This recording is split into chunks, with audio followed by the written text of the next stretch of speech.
Merci beaucoup. Donc, je suis Nicolas Bureau, je suis juriste et je travaille à la Fondation Droit Animal, Éthique et Sciences, donc la LFDA, une fondation dont la mission est d'améliorer la protection des animaux par le droit. Donc, on m'a demandé en quelques minutes de vous parler des aspects juridiques autour de la corrida. Comme je sais que tout le monde n'est pas juriste, et ça arrive à des personnes très bien, je vais me permettre de préciser certaines notions peut-être parfois, mais n'hésitez pas à la fin, après, à venir me voir si jamais vous avez des questions, évidemment. Donc, la première chose à retenir, je pense, qui est assez importante, c'est que la corrida est interdite en France. Voilà. Donc, si je commence à vouloir... admettons que je veuille organiser une corrida parce que je m'ennuie à Maison-Alfort, dans la petite cour qui est devant ce bâtiment-là, à quoi je m'y expose? Alors, je pense que déjà, je n'obtiendrai pas les autorisations administratives de la part de l'école vétérinaire, heureusement. Et c'est le code pénal, dans son article 521-1, qui dispose que le fait, publiquement ou non, d'exercer des sévices graves ou de commettre un acte de cruauté envers un animal domestique ou apprivoisé ou tenu en captivité est puni de 3 ans d'emprisonnement et de 45 000 € d'amende. Dans ce même article, on a d'autres alinéas qui précisent que si ces faits ont entraîné la mort de l'animal, les peines montent à 5 ans de prison et à 75 000 € d'amende. Si c'est fait en présence de mineurs, c'est une circonstance aggravante. Et en tant que personne physique, je peux en tant que peine complémentaire, m'exposer à l'interdiction de détenir un animal, à l'interdiction d'exercer certaines professions en activité avec ça. Voilà. Ça, c'est la règle. Cette règle-là, elle vient à l'origine de la loi Grammont. Donc, aujourd'hui, c'est codifié dans l'article 521 du Code pénal, mais à l'origine, c'était la loi Grammont en 1850. Jean-Paul en a parlé tout à l'heure. Mais il existe des dérogations. Il existe exactement 2 dérogations à cet article, qui sont présentes dans le même article, concernant la corrida, enfin les courses de taureaux, et concernant les combats de coqs. Et dans les 2 cas, ces dérogations ne sont valables que si on est en présence d'une tradition locale ininterrompue. Voilà. Donc, cette tradition locale ininterrompue, elle a commencé effectivement, Jean-Paul en parlait tout à l'heure aussi, la corrida est entrée en tant que dérogation. Alors à l'époque, c'était seulement tradition ininterrompue avec une loi de 1951. Et le caractère local est arrivé par la suite avec le décret Michelet en 1959. Voilà. Il faut bien garder en tête que... pourquoi est-ce qu'il y a cette dérogation concernant la corrida? Historiquement, on peut faire remonter ça à, évidemment, des pressions des aficionados à l'époque, d'une certaine opportunité politique aussi, à l'époque. Pourquoi est-ce que cette dérogation est précisée de certains critères, c'est-à-dire le côté ininterrompu et le côté local? C'est parce qu'en droit, on aime bien la précision et que quelque chose comme la tradition, ça ne veut pas dire grand-chose. On va voir après que local et ininterrompu, ça peut être difficile à définir aussi, parce qu'il y a des choses, enfin, on va le voir par la jurisprudence notamment, mais il n'est pas évident qu'on définisse très clairement ce que c'est que le caractère ininterrompu de cette pratique ou le caractère local. Mais ce sont des sortes de garde-fous qui avaient été mis pour s'assurer que cette dérogation ne soit pas une dérogation dans l'absolu, donc qu'on ait d'un côté une loi de protection animale et une dérogation spécifiquement pour les corridas et les combats de coqs ad vitam aeternam, mais simplement que pour une période de transition et pour s'assurer qu'on n'embête pas trop les filières, mais que quand même on va vers la fin, on avait cette dérogation-là, ces précisions-là de local et d'ininterrompu. Alors, cette dérogation, elle est aussi présente dans le code rural.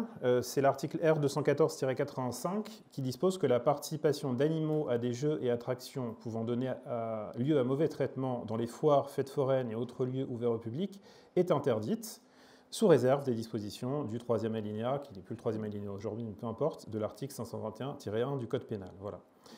Le problème, au-delà de cette dérogation, comme je vous l'ai dit, elle manque de précision, ce qui fait que quand on examine la jurisprudence, donc l'ensemble des jugements rendus par les tribunaux, par les juridictions civiles ou administratives en France, on se rend compte qu'on ne peut pas vraiment faire on ne peut pas vraiment faire de lien cohérent entre toutes les décisions, ce qui nous amènerait à considérer qu'il y a vraiment une vraie définition menée à jurisprudence constante de ce que c'est que la tradition locale ininterrompue. On a, suivant les décisions, des situations où le caractère ininterrompu de la pratique va être invalidé parce que ça fait 42 ans que dans telle commune ou dans telle collectivité, il n'y a pas eu de corrida. On va avoir des situations où il n'y a pas de corrida pendant quelques années, mais il y a une sorte d'intérêt manifesté par les aficionados qui justifie qu'il n'y a pas besoin d'organisation de corrida, mais simplement cet intérêt-là. Et dans ce cas-là, ça va être considéré comme quelque chose qui n'interrompt pas la pratique, donc que la pratique reste ininterrompue. Le caractère local, c'est un peu la même chose. On peut quand même considérer que, en France, que cette dérogation-là, le caractère local de la tradition, il est, ça, je peux le dire clairement à jurisprudence constante, plus large que simplement une municipalité. Voilà. Par contre, à combien de kilomètres, quelle est l'aire géographique concernée par le caractère local? Et donc, pour le dire autrement, si dans une ville en particulier, il n'y a pas eu de corrida pendant longtemps, mais que dans une ville pas très loin, dans un village pas très loin, il y a eu une corrida, combien est-ce qu'il faut de kilomètres pour qu'on considère que c'est une tradition locale? Et ça, c'est très compliqué. Donc, ce qui est sûr, c'est que c'est beaucoup plus large que simplement une municipalité. La jurisprudence, notamment la Cour de cassation, mais aussi la jurisprudence administrative, a considéré qu'au-delà du côté local, municipalité, on parle d'un ensemble démographique.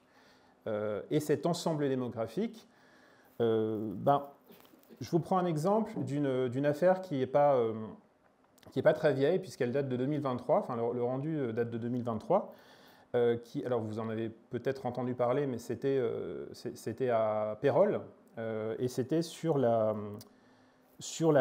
l'Hérault, et savoir si, effectivement, on pouvait autoriser à interdire les corridas là-bas. La Cour a jugé qu'il n'y avait pas eu de corrida là-bas pendant 20 ans, et a considéré que c'était suffisamment long pour que ce soit pas, que ça interrompe effectivement la tradition. En revanche, pour le caractère local, elle a rattaché la commune de Pérols au bassin, à l'ensemble démographique de Montpellier, pour considérer qu'il y aurait pu avoir ce caractère local. En définitive, vu qu'il y avait quand même une interruption, ça ne marchait pas, mais on voit bien que ça dépasse la simple municipalité. On a eu des situations, notamment, alors ça c'est la Cour d'appel de Toulouse en 2000, pour une affaire sur une interdiction à Riom, où on voit dans les dispositifs, dans les raisons évoquées par la Cour et dans l'argumentaire de la Cour, qu'il y a une activité assez intense de corrida dans le midi de la France, dans le sud de la France, et la Cour liste pas mal d'endroits qui ne sont pas forcément très rapprochés les uns des autres, et ce qui aboutit à considérer que, vu que, étant donné que Riom fait partie de ce midi de la France et de cette zone-là, il y a quand même ce caractère local. Ça pose pas mal de problèmes de considérer que le caractère local est aussi large que ça, parce que ça contrevient à l'esprit même de la loi, qui était justement de préciser certaines dispositions pour éviter les abus.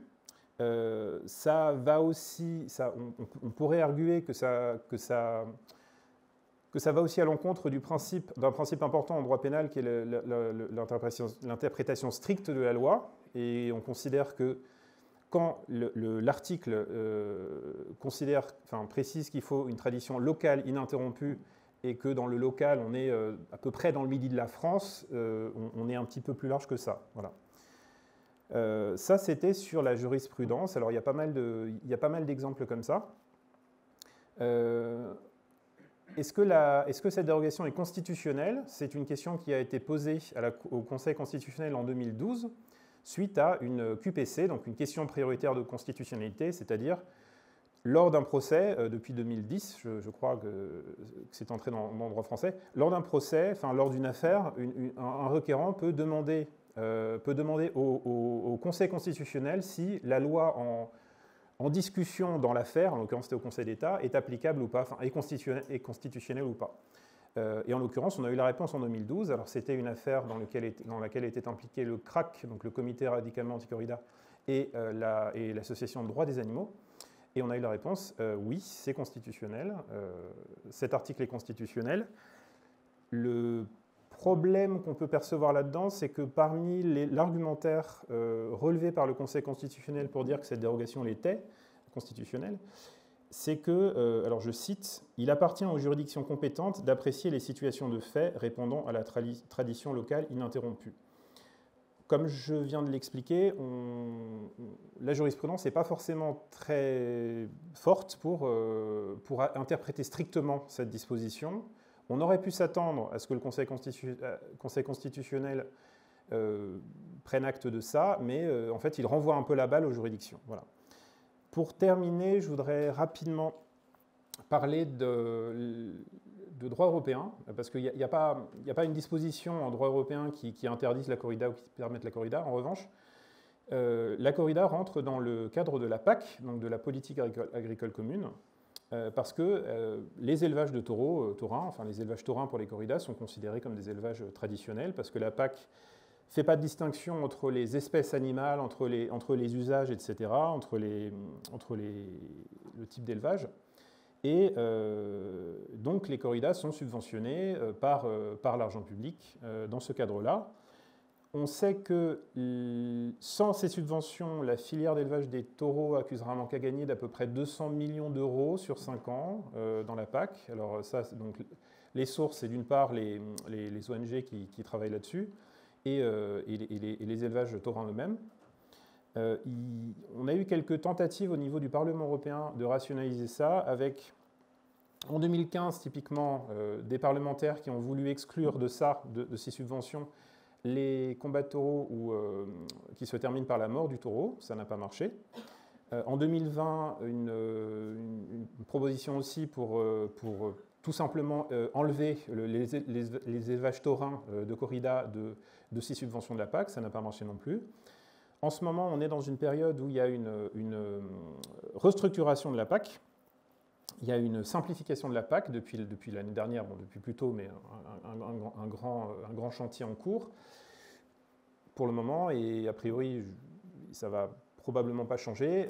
On n'a pas d'initiative de ce type-là dans le rapport qui a été publié. Voilà. N'hésitez pas après la conférence si vous avez des questions, et je vous remercie.